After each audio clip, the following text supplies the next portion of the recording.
Football মানেই আবেগ, গোল, জয়, football প্রেমীদের ভালোবাসা কিংবা ট্রফির মধ্যেই সীমাবদ্ধ নয় ফুটবল।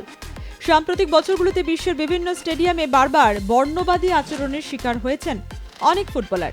এবার বিশ্ব ফুটবলে বর্ণবিদ্বেষের বিরুদ্ধে লড়াইয়ে এক নতুন অধ্যায়ের সূচনা হয়েছে। মাঠের ভিতরে খেলোয়াড়দের আচরণ, প্রতিপক্ষের প্রতি সম্মান এবং ন্যায্য প্রতিযোগিতা নিশ্চিত করতে এবার আরও কঠোর অবস্থান নিয়েছে ফিফা। 2026 বিশ্বকাপকে সামনে রেখে যে নতুন নিয়ম চালু হয়েছে সেটি ইতিমধ্যেই আনুষ্ঠানিকভাবে ভিনিসিয়াস জুনিয়র আইন নামে পরিচিত হয়েছে। মাঠে খেলোয়াড়দের মধ্যে গোপনে অপমানজনক, বৈষম্যমূলক মন্তব্য করার সুযোগ কমিয়ে আনা এবং এমন ঘটনার তদন্তকে আরও কার্যকর করা। এই আইনের পিছনে গল্পটি শুরু হয় উয়েফা চ্যাম্পিয়ন্স লিগের একটি ম্যাচ থেকে।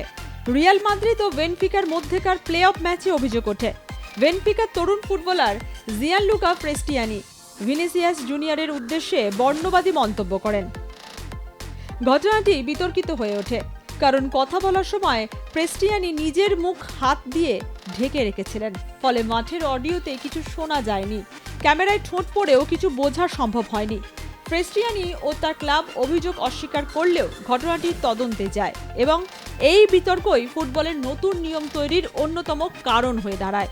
পরবর্তীতে ফিফা ও ইন্টারন্যাশনাল ফুটবল অ্যাসোসিয়েশন বোর্ড অথবা আইএফইবি সিদ্ধান্ত নেয়, মাঠে কোনো খেলোয়াড় প্রতিপক্ষের সঙ্গে কথা বলার সময় নিজের মুখ, হাত, জার্সি বা অন্য কোনো বস্তু দিয়ে ঢাকতে পারবে না, কারণ মুখ ঢেকে কথা বললে বর্ণবাদী, অপমানজনক বা বৈষম্যমূলক মন্তব্যের প্রমাণ সংগ্রহ করা কঠিন হয়ে পড়ে। নতুন নিয়ম অনুযায়ী এমন আচরণ করলে রেফারি সরাসরি লাল কার্ড দেখাতে পারবেন। এই নিয়মের মূল উদ্দেশ্য হল মাঠে স্বচ্ছতা নিশ্চিত করা এবং বর্ণবাদের বিরুদ্ধে কঠোর অবস্থান নেওয়া। যদিও এই নিয়মের সরকারি নাম ভিনিসিয়াস আইন নয়, তবুও ফুটবল বিশ্বে এটি এই নামই পরিচিত হয়ে উঠেছে, কারণ ভিনিসিয়াস জুনিয়রকে কেন্দ্র করেই এই পরিবর্তনের প্রয়োজনীয়তা সবচেয়ে বেশি আলোচনায় আসে। ফিফা স্পষ্ট করে জানিয়েছে, ফুটবল মাঠে ঘৃণা, বৈষম্য কিংবা বর্ণবাদের কোনো স্থান নেই। খেলোয়াড়দের নিরাপত্তা ও মর্যাদা রক্ষা করতে এই সিদ্ধান্ত নেওয়া হয়েছে। 2026 ফিফা বিশ্বকাপে নতুন এই নিয়ম প্রথমবারের মতো কার্যকর হয়। প্যারাগুয়ের মিডফিল্ডার মিগেল আলমিরন তুরস্কের ডিফেন্ডার মেরতো মুলদেরের সঙ্গে তর্কের সময় নিজের মুখ ঢেকে কথা বলেছিলেন। নতুন নিয়ম অনুযায়ী রেফারি তাকে সরাসরি লাল কার্ড দেখান। এর মাধ্যমে আলমিরান ভিনিসিয়াস আইনের আওতায় লাল কার্ড পাওয়ার প্রথম ফুটবলার হিসেবে ইতিহাসে নাম লেখান। একই বিশ্বকাপে যুক্তরাষ্ট্রের স্ট্রাইকার ফোলারিন বালোগুনও লাল কার্ড দেখে আলোচনায় আসেন। বসনিয়া ও হার্জেগোভিনার বিপক্ষে নকআউট ম্যাচে একটি ট্যাকেলের পর ভিএআর এর সহায়তায় রেফারি ঘটনাটি পুনরায় দেখে তাকে সরাসরি লাল কার্ড দেখান। ফিফা নিয়ম অনুযায়ী তিনি পরবর্তী ম্যাচে নিষিদ্ধ হন এবং এই সিদ্ধান্তের বিরুদ্ধে কোনো অ্যাপিলের সুযোগ ছিল না। এই ঘটনা ফুটবল প্রেমীদের মধ্যে ব্যাপক আলোচনা ও বিতর্কের জন্ম দেয়। কি রে, তোর বেশ র্যাশ হয়েছে দেখছি। হ্যাঁ রে, কি করবো বলতো, র্যাশগুলো কিছুতেই কমছে না। অনেক কিছু ইউজ করলাম তবুও কমছে না। আমার মনে হয় তোকে কোনো একজন ভালো ডার্মাটোলজিস্টের কাছে দেখানো উচিত। তুই ঠিক বলেছিস, কিন্তু কোনো ভালো ডার্মাটোলজিস্ট থাকলে একটু সাজেস্ট কর না প্লিজ। এই তোর তো একবার র্যাশ হয়েছিল না? তুই কোথায় দেখিয়েছিলিস? তুই একবার গৌরীদেবী হসপিটালসে দেখাতে পারিস, ওখানে ভালো এক্সপিরিয়েন্স ডার্মাটোলজিস্ট আছে। আমারও সেম প্রবলেম হয়েছিল, এখন ওখানে ট্রিটমেন্ট নিয়ে আমি এখন ঠিক আছি।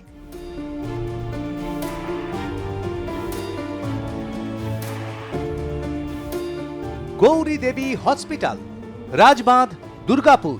যোগাযোগ 8001003333, 8001113333।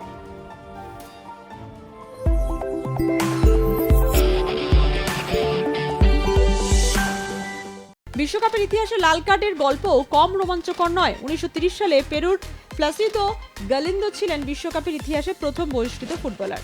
তবে তখন লাল কার্ডের প্রচলন ছিল না। 1970 সালে হলুদ ও লাল কার্ড চালু হলো। প্রথমবার মাঠে লাল কার্ড দেখানো হয় 1974 সালে চিলির কার্লোস কাসেলিকে। এরপর 2006 বিশ্বকাপ ফাইনালে জিনেদিন জিদানের বিখ্যাত হেড বাট কিংবা 2010 বিশ্বকাপে লুইস সুয়ারেজের হাত দিয়ে নিশ্চিত গোল ঠেকানোর ঘটনা আজও বিশ্বকাপের ইতিহাসে অন্যতম আলোচিত মুহূর্ত। ফুটবল প্রতিনিয়ত বদলাচ্ছে, প্রযুক্তির ব্যবহার যেমন বাড়ছে তেমনি বাড়ছে খেলাটিকে আরও সুষ্ঠু ও মানবিক করে তোলার প্রচেষ্টাও। ভিনিসিয়াস আইন সেই পরিবর্তনের একটি গুরুত্বপূর্ণ অংশ। খেলোয়াড়দের গায়ে রং, জাতি, ভাষা বা পরিচয় নয়, তাদের প্রতিভা ও পারফরমেন্সই হবে বিচার করার একমাত্র মাপকাঠি। ফুটবল আনন্দের খেলা, ঐক্যের খেলা এবং কোটি মানুষের আবেগে জড়িয়ে রয়েছে এই খেলার মধ্যে। ভিনিসিয়াস আইন নিয়ে আপনাদের মতামত কি? এই নিয়ম কি ফুটবলের বর্ণবাদ ও অপমানজনক আচরণ কমাতে পারবে, নাকি এর অপব্যবহারের আশঙ্কাও রয়েছে? আপনার মতামত কমেন্ট বক্সে জানান। ব্যুরো রিপোর্ট, আর+ নিউজ।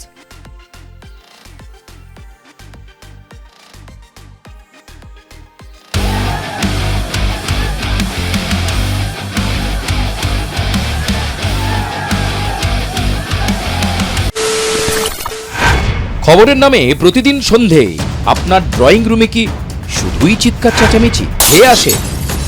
বিতর্কের নামে চলে গালাগালি আর কাদা ছোড়াছুড়ি। এবার সময় পরিবর্তনের, কারণ আমরা কান ফাটানো চিৎকারে বিশ্বাস করি না। আমরা বিশ্বাস করি খবরের সত্যতায়। আমরা কোনো পক্ষের হয়ে গলা ফাটাই না, আমরা সাধারণ মানুষের হয়ে প্রশ্ন তুলি। চিৎকার নয়, শুধু খবর হবে যেখানে বিতর্ক আছে কিন্তু কুৎসিত ঝগড়া নেই। সঠিক তথ্য, বিশ্বস্ত খবর। নজর রাখুন আর+ নিউজে।